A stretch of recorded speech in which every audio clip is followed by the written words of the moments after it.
Hello students, this video is of Varun's academy standard 9। ये 9th standard का syllabus है Maharashtra board का। मीडियम इंग्लिश और हिंदी दोनों मीडियम के बच्चे इसे फॉलो कर सकते हैं। मैथमेटिक्स 2 है, यानी ज्योमेट्री जिसे हम भूमिति कहते हैं। चैप्टर नंबर 3 ट्रायंगल्स जो त्रिभुज का पार्ट है, उसमें के लिए मैंने ये इंट्रोडक्शन का वीडियो बनाया। मतलब उसमें जो बेसिक कंसेप्ट्स हैं, हम प्रैक्टिस सेट सॉल्व कर लेते हैं, बट उसके कंसेप्ट जो हैं वो आप बहुत सारे थियोरम्स और इन सारी चीज़ों में कंफ्यूज होते हो, तो उसमें मेन क्या पॉइंट्स हैं उसको मैंने एक अलग वीडियो में प्रिपेयर किया है। और उसके अलावा जो है आपको अलग अलग प्रैक्टिस सेट अलग अलग वीडियोज़ में मिल जाएंगे। तो अब हम इसको शुरू करते हैं। सबसे पहली चीज़ है एक्सटीरियर एंगल। एक्सटीरियर एंगल को हिंदी में हम कहते हैं बहिष्कोण। आप देख सकते हैं मैंने यहाँ पे एक फिगर बनाया है। ABC एक ट्रायंगल है, एक त्रिभुज है, और ACD ये जो है ये एक्सटीरियर एंगल है। Angle ACD is the exterior angle of triangle ABC, यानी कोण ACD त्रिभुज ABC का बहिष्कोण है। और ये जब हम एक्सटीरियर एंगल की बात करते हैं तो इसमें कुछ चीज़ें हैं जिसको आपको याद रखना पड़ेगा, जो उसकी प्रॉपर्टीज़ हैं, उसके गुणधर्म हैं। पहली चीज़ ये कि जैसे ACD एक्सटीरियर एंगल है, वैसे ही एंगल A और B, ध्यान दीजिए फिगर में आप A और B यानी एंगल BAC और ABC, तीन लेटर में मैं नाम अगर बोलूँ तो ये दोनों क्या हैं, रिमोट इंटीरियर एंगल्स हैं। यानी समदूरस्थ कोण जिसे हम कहते हैं ना, दूरस्थ अंतः कोण भी कहते हैं इसको। रिमोट इंटीरियर एंगल को आप ज़्यादा अगर अच्छे से बोलोगे तो दूरस्थ अंतः कोण बोलते हैं। तो ये जो एंगल A और एंगल B है, ये दूरस्थ अंतः कोण है, यानी रिमोट इंटीरियर एंगल्स हैं। एंगल ACD एक्सटीरियर एंगल है, और ACD के बाजू में, ये मैंने ऑलरेडी आपको वीडियो में भी प्रैक्टिस सेट के वीडियो में भी समझाया है, ACD जो है वो एक्सटीरियर एंगल है। तो ACD के जो लीनियर पेयर एंगल है ACB, उसको छोड़ के जो बाकी दो एंगल्स हैं A और B, वो दोनों जो हैं वो इंटीरियर एंगल्स होते हैं, रिमोट इंटीरियर एंगल्स, यानी दूरस्थ अंतः कोण। और हम लोग इसके लिए एक प्रॉपर्टी भी पढ़ेंगे कि एंगल ACD का जो मेजरमेंट है, यानी कोण ACD का जो माप है, वो कितना होगा, एंगल A और B को प्लस करने के बराबर होगा। यानी कि अगर हम ACD लिखें, angle ACD is equal to angle BAC plus ABC। ये हम आगे पढ़ते हैं। ये देखिए, ये है सेकंड जो है, इसमें हम रिमोट इंटीरियर एंगल थ्योरम, ये एक प्रकार का आपको थ्योरम है, यानी प्रमेय है, दूरस्थ अंतःकोण प्रमेय। इसमें हमको वही चीज़ दी है जो मैंने अभी आपको आगे बताई, कि जो ट्रायंगल ABC है, इसमें ACD जो है वो एक्सटीरियर एंगल है। और एक्सटीरियर एंगल जो होता है उसका मेजरमेंट कितना होता है, उसका माप कितना होता है, जो उसके रिमोट इंटीरियर एंगल्स हैं, यानी जो दूरस्थ अंतःकोण है, उन दोनों के मापों के योगफल के बराबर होता है। यानी measure of angle ACD is equal to measure of angle BAC plus measure of angle ABC। अब हम दूसरी चीज़ इसमें पढ़ रहे हैं, वो है टेस्ट ऑफ कॉन्ग्रुएंस। कॉन्ग्रुएंस और सिमिलैरिटी, ये दो टर्म्स इस पूरे चैप्टर में हैं, और ये एकदम लास्ट में मैंने इस वीडियो में एंडिंग तक अगर आप देखेंगे तो उसमें मैंने कॉन्ग्रुएंस और सिमिलैरिटी दोनों के बारे में अलग अलग बताया है। बट यहाँ पे टेस्ट ऑफ कॉन्ग्रुएंस हम शुरू करते हैं। टेस्ट ऑफ कॉन्ग्रुएंस में एक्चुअली आपकी टेक्स्ट बुक में 4 ही चीज़ें दी हैं, बट 5 चीज़ें होती हैं, और आपको पांचों टेस्ट जो हैं वो लर्न भी करने हैं, क्योंकि आपको क्वेश्चन में तो कहीं ना कहीं यूज़ होगा ही। तो सबसे पहले है SSS टेस्ट, यानी साइड साइड साइड टेस्ट, यानी भू कसौटी, भुजा भुजा भुजा कसौटी। इसमें क्या होगा, आपको जो दो ट्राइंगल्स दिए हैं ABC और DEF, इसकी जो साइड्स होती, करस्पॉन्डिंग साइड, यानी संगत जो भुजाएं होती हैं AB और DE, BC और EF और AC और DF, ये आपस में कॉन्ग्रुएंट हैं, यानी AB और DE कॉन्ग्रुएंट हैं, सर्वांगसम है। BC और EF कॉन्ग्रुएंट हैं, सर्वांगसम है। और AC और DF कॉन्ग्रुएंट हैं, यानी सर्वांगसम है। तो ऐसे जब तीनों साइड्स अगर कॉन्ग्रुएंट होती हैं तो SSS टेस्ट या भू कसौटी बोलते हैं। दूसरी जो है वो SAS टेस्ट है, यानी भू को भू, यानी भुजा कोण भुजा, साइड एंगल साइड। जैसा कि नाम है, 2 S के बीच में एक A है, यानी 2 साइड्स के बीच वाला एंगल। तो यानी AB और AC ये 2 साइड हो गई, DE और DF से कॉन्ग्रुएंट। तो दोनों के बीच का जो एंगल है आप देख सकते हैं, मैंने उसको मार्क किया हुआ है। तो एंगल A और एंगल D कॉन्ग्रुएंट है, यानी SAS, यानी भू को भू कसौटी है ये। उसके बाद अगर आप तीसरी चीज़ देखेंगे तो वो ASA टेस्ट है। इसमें भी आप समझ सकते हैं को भू को कसौटी है, 2 एंगल के बीच की साइड है, यानी 2 कोणों के बीच की भुजा है। देख सकते हैं एक A और D कॉन्ग्रुएंट है, एंगल A और एंगल D कॉन्ग्रुएंट है, एंगल B और एंगल E कॉन्ग्रुएंट है। और A और B के बीच की साइड कौन सी है, AB, और D और E के बीच की साइड कौन सी है, DE। तो ये दोनों आपस में कॉन्ग्रुएंट हैं। उसके बाद जो हम इसमें देख रहे हैं, मैंने गलती से दूसरा नंबर डाला है, ये 4th है, SAA या AAS। ये दोनों आप नाम इसका लिख सकते हैं उल्टा पुल्टा करके टेस्ट में। और ये है भू को कसौटी, या को भू भी लिख सकते हैं इसको। इसमें क्या होता है, जैसे कि नाम है S ए एस, तो लाइन से पहली साइड, उसके बाद का एंगल और उसके बाद का एंगल, ठीक है। तो उसके हिसाब से ये दोनों कॉन्ग्रुएंट हुए, यानी ए बी और डी कॉन्ग्रुएंट है अगर साइड, तो एंगल ए और एंगल डी और एंगल सी और एंगल एफ होंगे। उसके बाद जो इसमें लास्ट टाइप है कॉन्ग्रुएंस में यानी सर्वांग समता में, वो है hypotenuse side theorem. Hypotenuse side theorem जो है, हिंदी में उसे कर्णभुजा प्रमेय कहते हैं। ये सिर्फ और सिर्फ किसके लिए एप्लीकेबल है? हाइपोटेनस किस में होती है, कर्ण किस में होती है? ये है समकोण त्रिभुजों के लिए, यानी कि राइट एंगल ट्रायंगल्स के लिए। जब राइट एंगल ट्रायंगल्स होते हैं तो उसमें एक एंगल अपने आप ही कितने डिग्रीज का हो जाता है? 90 डिग्रीज का। तो आप देख सकते हैं कि ट्रायंगल ए बी सी और डी ई एफ में एंगल बी और एंगल ई, ये दोनों कितने डिग्रीज के हैं? ये दोनों 90 डिग्रीज के हैं। तो क्योंकि ये दोनों 90 अंश के हैं, तो पहले तो ये हो गया कि एक एंगल मिल गया आपको, एक कोण मिल गया। उसके बाद एक हाइपोटेनस, जैसा कि नाम है हाइपोटेनस और साइड, दो चीजें होनी चाहिए। तो हाइपोटेनस कौन सी है? कर्ण कौन सी है? एसी। हाइपोटेनस हम कैसे पहचानते हैं? राइट एंगल के सामने की साइड होती है वो, समकोण की सम्मुख भुजा होती है। तो ए सी और डी एफ ये दोनों क्या हो गई? हाइपोटेनस है जो कि कॉन्ग्रुएंट है, और ए बी और डी ई ये दोनों साइड हो गई, यानी भुजा है जो कॉन्ग्रुएंट है। तो ऐसे दो ट्रायंगल जब होते हैं जो 90 डिग्री के हों, उनमें एक साइड और एक हाइपोटेनस दूसरे ट्रायंगल के एक साइड और एक हाइपोटेनस से कॉन्ग्रुएंट होते हैं, तो उसको हम बोलते हैं हाइपोटेनस साइड थ्योरम। तो ये टेस्ट ऑफ कॉन्ग्रुएंस हुआ। उसके बाद अगर हम बात करेंगे तो ये है आइसोसेलेस ट्रायंगल थ्योरम। ये बहुत इंपॉर्टेंट है, इसका थ्योरम आएगा आपको, आ सकता है। इसका कन्वर्स एक्चुअली शायद नए सिलेबस के हिसाब से ओमिटेड है, लेकिन फिर भी आप देखें तो बेटर होगा क्योंकि सम में तो वो यूज़ होगा ही। तो आइसोसेलेस ट्रायंगल थ्योरम, इसका मतलब क्या होता है? समद्विभाजक त्रिभुज प्रमेय। इसका मतलब आइसोसेलस जो वर्ड है उसके बारे में आप जानते ही हैं। हम 3 टाइप के जो ट्रायंगल पढ़ते हैं उसमें से आइसोसेलस कौन सा ट्रायंगल होता है? जिसकी 2 साइड कॉन्ग्रुएंट होती है। समद्विभाजक, समद्विबाहु है, सॉरी वो गलती से भाजक लिख दिया है, समद्विबाहु त्रिभुज होगा। तो उसमें जो है क्या होगा समद्विबाहु त्रिभुज में कि 2 भुजाएं जो हैं वो सर्वांगसम होंगी, कोई भी 2 भुजाएं। तो यहाँ पे मैंने दिया है कि ट्रायंगल ए बी सी में जो है गलती से वहाँ समद्विभाजक लिखा है, आप उसे समद्विबाहु त्रिभुज प्रमेय ही समझिए, हाँ ध्यान से। ट्रायंगल ए बी सी में सेगमेंट ए बी और ए सी ये दोनों कॉन्ग्रुएंट है। मैंने आपको वहाँ पे साइन बना के दिया हुआ है ए बी और ए सी पे। तो जब ये दोनों साइड्स कॉन्ग्रुएंट हैं तो इनके जो ऑपोजिट एंगल्स होते हैं यानी सम्मुख कोण, समद्विबाहु त्रिभुज प्रमेय जो है उसमें स्टेटमेंट क्या है, उसमें प्रमेय की जो पंक्ति है वो क्या है कि समद्विबाहु त्रिभुज में जो भुजाएं होती हैं सर्वांगसम भुजाओं के सम्मुख कोण सर्वांगसम होते हैं, यानी in isosceles triangles the angles opposite to congruent sides are congruent. तो क्योंकि इस ट्रायंगल में ए बी और ए सी कॉन्ग्रुएंट है, सर्वांगसम है, इसलिए उनके जो सामने देखो ए बी के सामने क्या आ रहा है? सी, और ए सी के सामने बी, तो एंगल बी और एंगल सी कॉन्ग्रुएंट होंगे। ये उसका उल्टा है, ठीक है। उल्टे में आप देखोगे तो कन्वर्स है, ये converse of isosceles triangle theorem, यानी कि समद्विबाहु त्रिभुज के प्रमेय का विलोम, ठीक है, उल्टा है। जैसे इसमें क्या था, इसमें आपको साइड्स कॉन्ग्रुएंट दी थी, इसमें आपको एंगल दिए हैं, ठीक है। पहले एंगल दिया, मतलब एक ऐसा ट्रायंगल है जिसमें एंगल बी और एंगल सी ये दोनों कॉन्ग्रुएंट है। जब ये दोनों कॉन्ग्रुएंट है तो इन दोनों की जो सामने की साइड होगी यानी ए बी और ए सी ये क्या होंगी? कॉन्ग्रुएंट होंगी। तो ये कन्वर्स है उसका।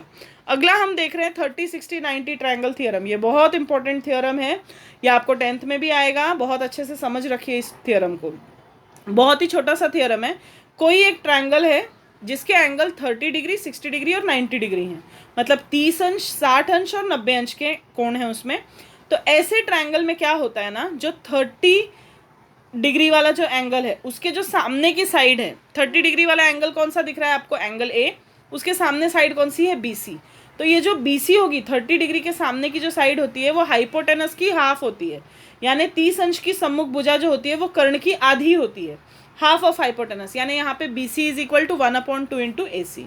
और जो 60 डिग्री के सामने की साइड होती है यानी 60 अंश की सम्मुख भुजा जो होती है वो √3/2 टाइम्स ऑफ हाइपोटेनस, जो हाइपोटेनस है उसकी √3/2 टाइम्स होती है, यानी कि 60 अंश की सम्मुख भुजा जो होती है वो कर्ण की करनी में 3/2 गुना होती है, ठीक है। तो इसलिए A B is equal to √3/2 into A सी।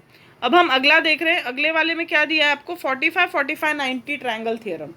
ऐसा ट्रायंगल जैसे मैंने 30, 60, 90 देखा, इसमें क्या है, इसमें दो एंगल 45 डिग्री के हैं और एक एंगल 90 डिग्री का है। जब ऐसा ट्रायंगल होता है ना, तो जो 45 के सामने वाली साइड है, अब इसमें देखो, इसमें तो दोनों एंगल 45 है, ए भी 45 है और सी भी 45 है।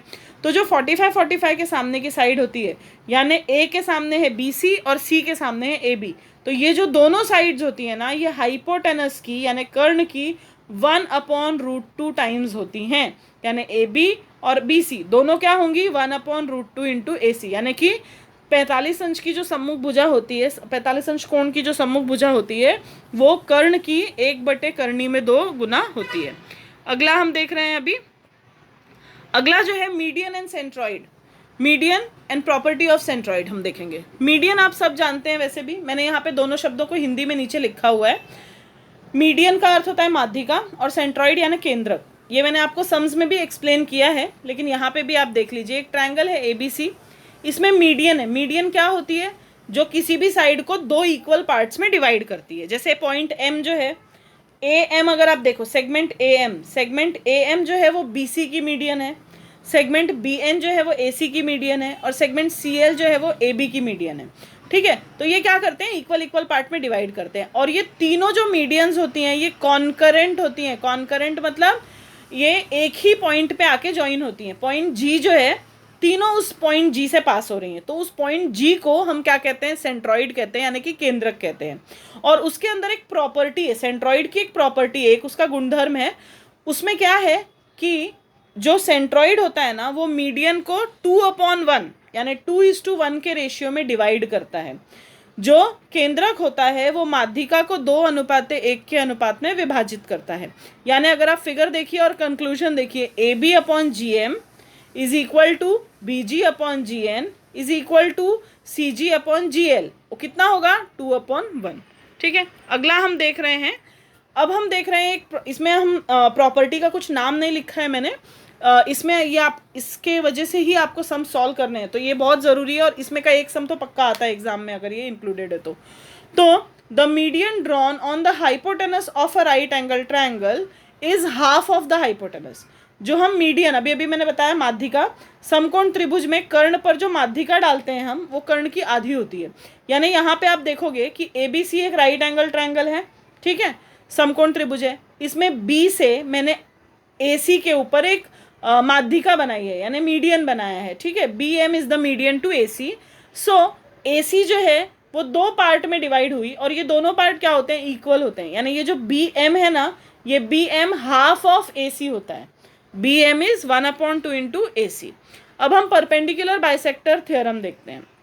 एक इसके 2 पार्ट्स हैं, एक पार्ट 1 है, एक पार्ट 2 है। पहले आप पार्ट 1 देखिए। परपेंडिकुलर बाइसेक्टर मतलब लंब समद्विभाजक।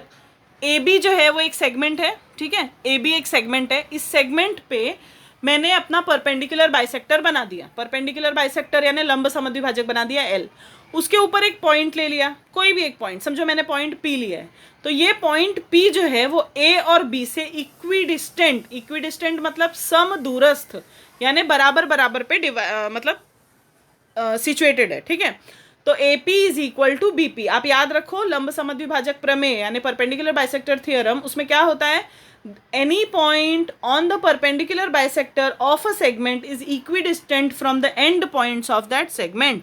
मतलब लंब समद्विभाजक पर स्थित कोई भी बिंदु उस रेखाखंड के अंत बिंदुओं से समदूरस्थ होता है।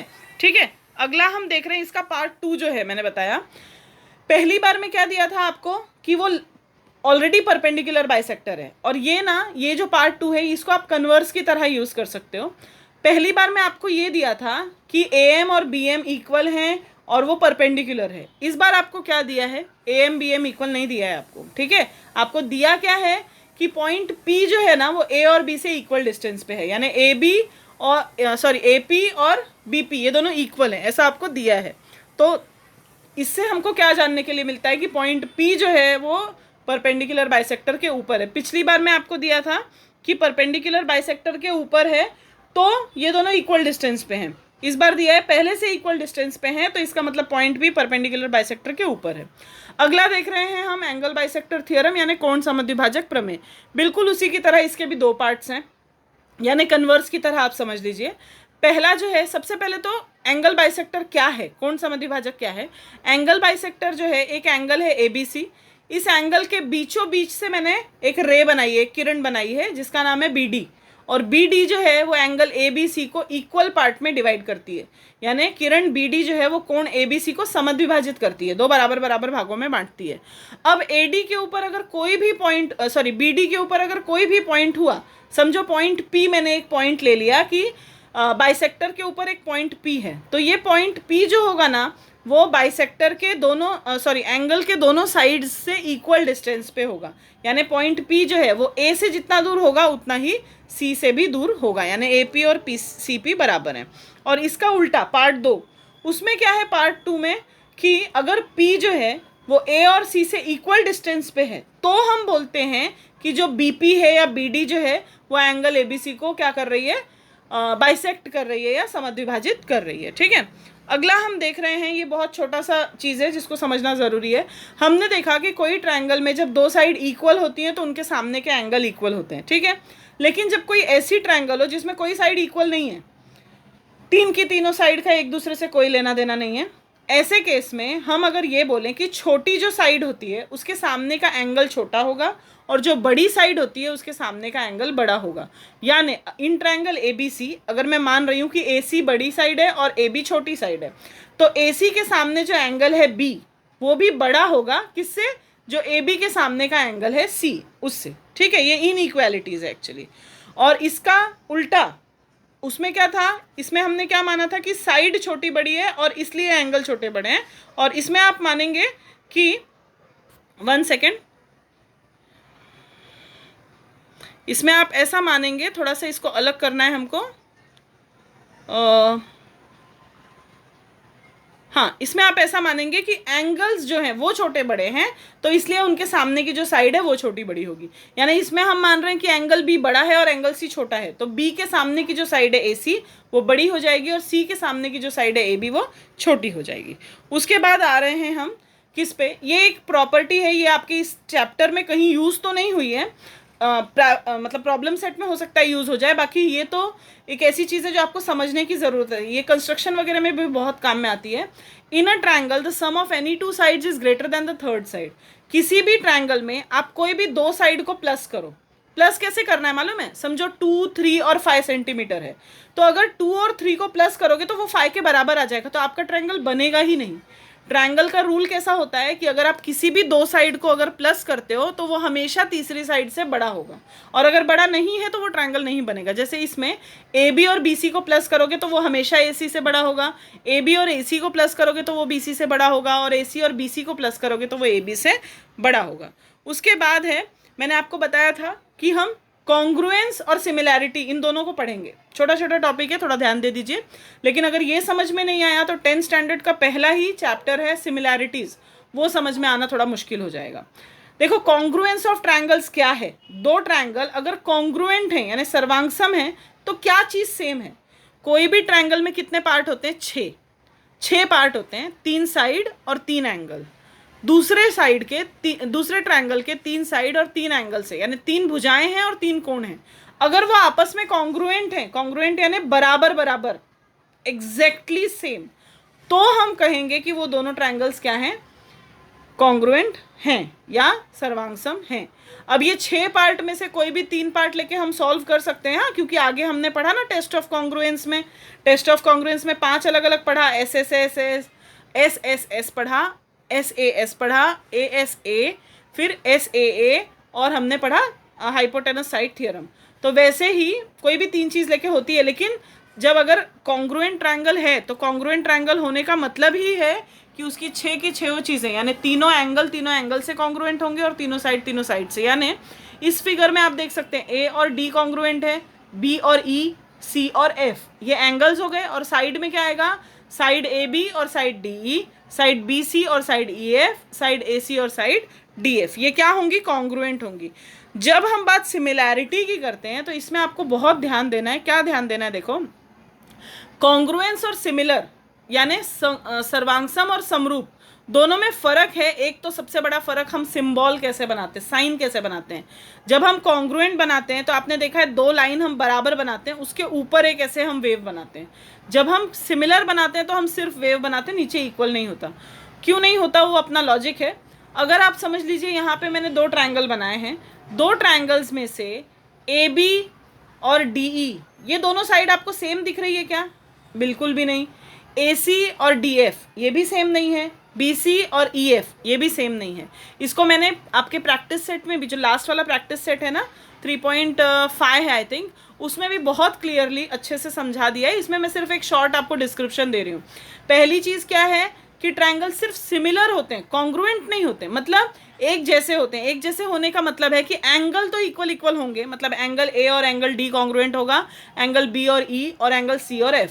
लेकिन साइड्स जो होंगी, यानी जो भुजाएं होंगी, वो क्या होंगी? कॉन्ग्रुएंट नहीं होंगी, वो प्रोपोर्शनल होंगी। प्रोपोर्शनल यानी समानुपाती होंगी। यानी AB अपॉन DE जब आप निकालेंगे, समझो AB 2 है तो DE अगर 4 है तो 2/4, AC अगर 3 है तो DF अगर 6 है तो 3/6। दोनों का मतलब कितना हो गया? 1/2। तो इस तरह से साइड्स क्या होती हैं? प्रोपोर्शनल होती हैं। तो इस तरह से हमने इंट्रोडक्शन वीडियो कंप्लीट किया है चैप्टर नंबर 3, जिसका नाम था ट्रायंगल्स ऑफ ज्योमेट्री यानी mathematics 2 standard 9 for Hindi and English both the mediums. It is of syllabus of Maharashtra board and it's of Varun academy. Thank you.